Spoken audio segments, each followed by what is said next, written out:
Boom! Hey everybody, how you doing? It is Simba the Speaker here. Your guide to cleaning business success. Your guide to cleaning business success.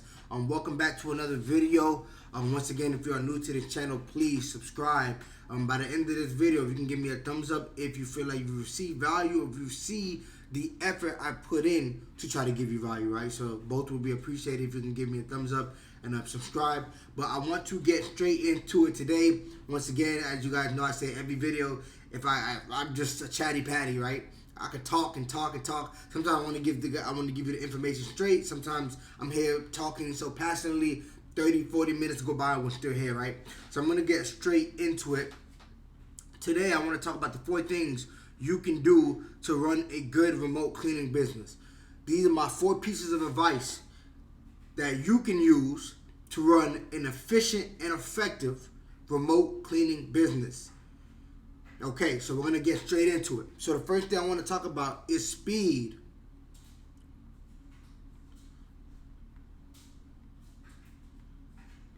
I always say business loves speed. Now, what do I mean by that? You should prioritize how fast you are answering your calls and prioritize being able to deliver fast service while still maintaining high quality. I'm going to write those down, right? So the first thing is being fast to answering phone calls.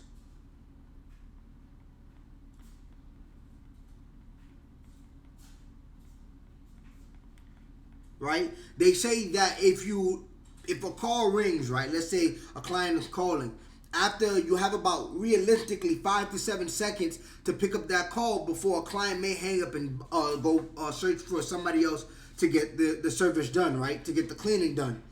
So speed is everything. That quote, business loves speed, is important. If you can pick up a call quick, right? If you can schedule a client quick. So let's say a client calls and we send someone over the day after, right? Hey, some of you may have actually service providers that may be able to go the same day, right? If you can have a service provider go the same day or the day after.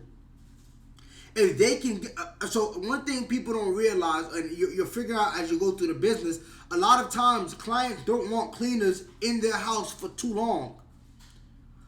So clients also prefer high-speed cleaning while still maintaining the high-quality aspect of the service.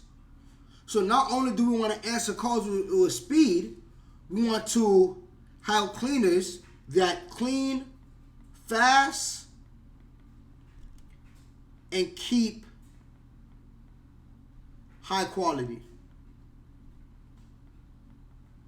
And obviously that's going to play into, you vetting your cleaners, doing the test cleaning, see how they clean, depending on the size of the home, right? So speed, that's the first advice I can give you. Speed is important. Prioritize. I'm going to put this in. Prioritize speed. The minute a call comes in, and especially if you have a VA, your VA should be picking up the call in less than 5 seconds. We should try to get a cleaner to the client same day or the next day. Sometimes you need a day just to prepare everything. Next day is perfectly fine as well. And we want to make sure that they're not taking hours and hours and hours long to get the job done. They should be able to get the job done quickly as well as still maintain high quality. Also remember, for some of you guys, so it depends the type of pricing model you work with the subcontractors. Some of us will pay flat price. Some people will want hourly, right? You'll negotiate that with your subcontractor. With that being said, for those that accept hourly, speed matters. Because technically now speed is connected to your profit margin. The longer they take, the more your margin drops. The less margin, the less profit you'll receive. The less your margin will be.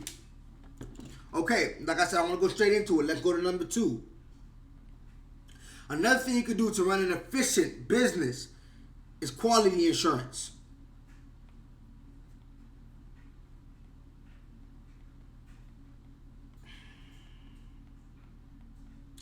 Quality assurance. We need to always verify that our subcontractors are offering great quality work. How can we do this? We can request photos from cleaners.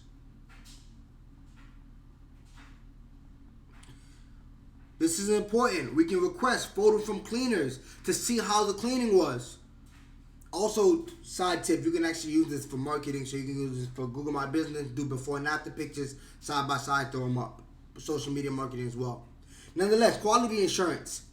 We want to request photos from the cleaners. We want to see how well the cleaning was. We want to request feedback from client. This is important as well. We want to request feedback from client. If you see that there's a pattern in the feedback for this one cleaner, maybe this one cleaner is just not good at this one particular area, take note of that, right? Because if that's the case, let's say we have a cleaner that's not good at doing maybe bathrooms, right? And we have a client that calls us, they need their house cleaning, and the one focus area that they're really talking about is the bathroom. You're not going to want to send that cleaner over because we know that cleaner lacks a little bit of skills when it comes to cleaning bathrooms. Remember, we are a middleman business. So we're connecting the client with the service provider.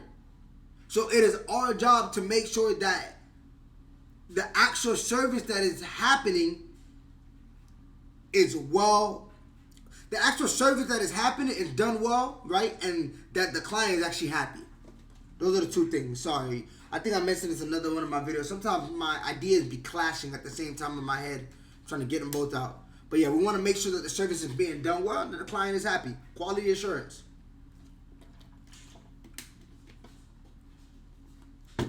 This is important as well. This is important as well. Because this deals directly with customer satisfaction. The next one that we're going to talk about. Make sure you are using tools to scale. If you can find free ones, they even have free ones as well. Use tools to scale.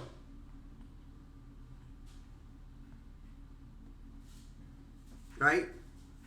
Any company that has tools that they can use to scale will ultimately help them optimize their operations. What do I mean by optimize your operations? I mean that these tools will help you get the job done efficiently. They will help you get the job done efficiently. Anyone that can use tools to help scale, tools to automate. What do I mean by that? We talk about this CRM. How you're going to book, schedule, assign. How you're going to book clients, schedule clients, assign them to cleaners, pay, collect payment. You got like CRM. Some people only take Zelle and Cash App or Zelle and Cash, which makes no sense when we have things like Square, Stripe. These are technically free tools. Obviously, they take a percentage of your revenue, but they don't charge you a monthly fee. The CRM does, right? But the CRM doesn't take any of your revenue, right? We got CRM, we got the Square/Stripe. I'm going to actually drop another one, right? I was just talking about taking the before and after pictures and making them making a collage so you can use that to market your business on social media, or you can use that to market your business on Google My Business Profile and get a lot of photos there, right? Some of you may be using SEO, right? You may be embedding the pictures into your website, putting a caption, being strategic with the words that you're using so you can rank higher in Google. SEO. If you heard me just now, you heard a gem. I just dropped a good gem just now. If you heard what I just said. Nonetheless, what is a good tool that you can use for that? They have a free and a paid one. And this is what I mean by tools. Canva. Canva is a perfect tool to be able to edit, create flyers, create posts, create discounts. Right? So you want to be able to use tools to sit there and scale your business as well. By using tools, even if you don't want to, let's say you don't want to scale, right? By using these tools will help you ultimately run your business in an efficient way. So if you don't want to scale, let's say hey, you're comfortable making $5,000, $10,000 a month, this will do it. This will do it. Everybody technically has to scale though, because if you start off making $500 or $1,000 a month, even if you want to just make 5,000 or 10,000, there's a level of scaling that's gonna happen. So that's why I'm gonna keep tools to scale. But what I also meant was, in terms of scaling, some people want to go from 10,000 to 50 to 80 to 100,000, obviously, which is a bigger jump. So we want to be using tools to scale. That's 4. And last but not least,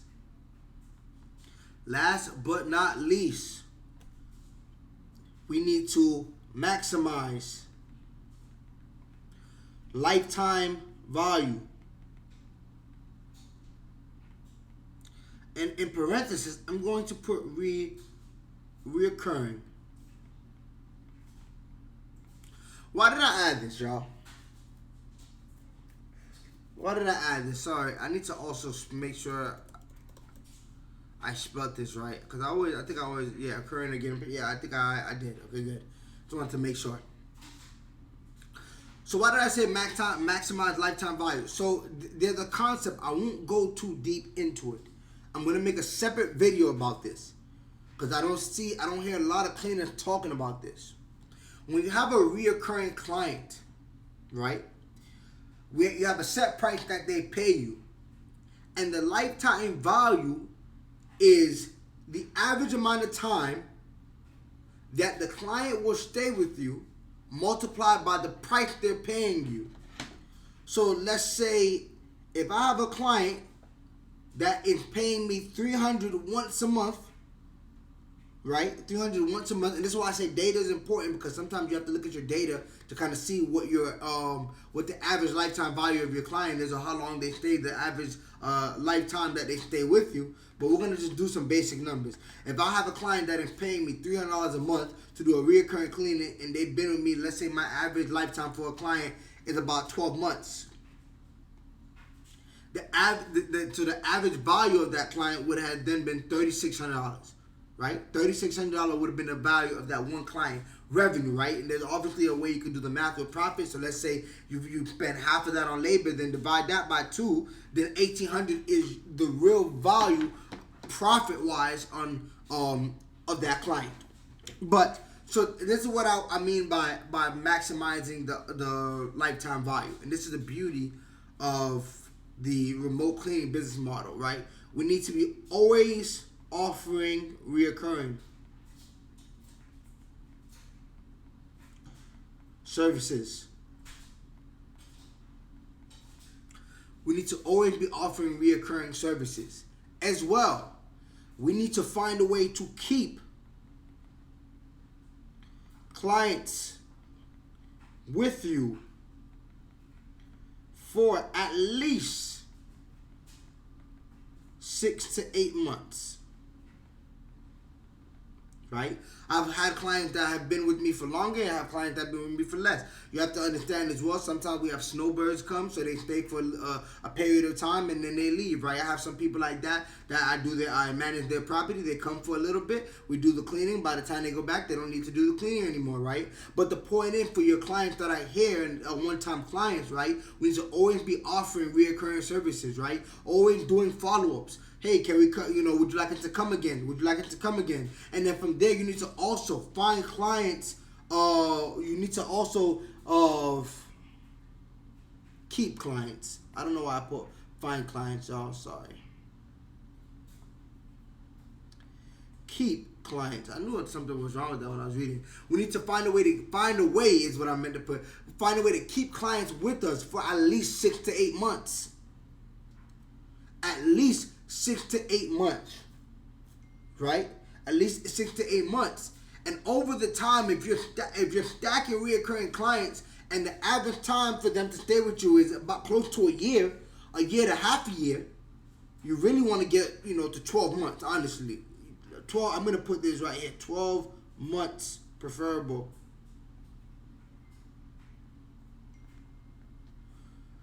So if we have them with us for almost a year, we're talking about a lot of money and a lot of profit in just coming from reoccurring, not even what's coming from that one-time booking.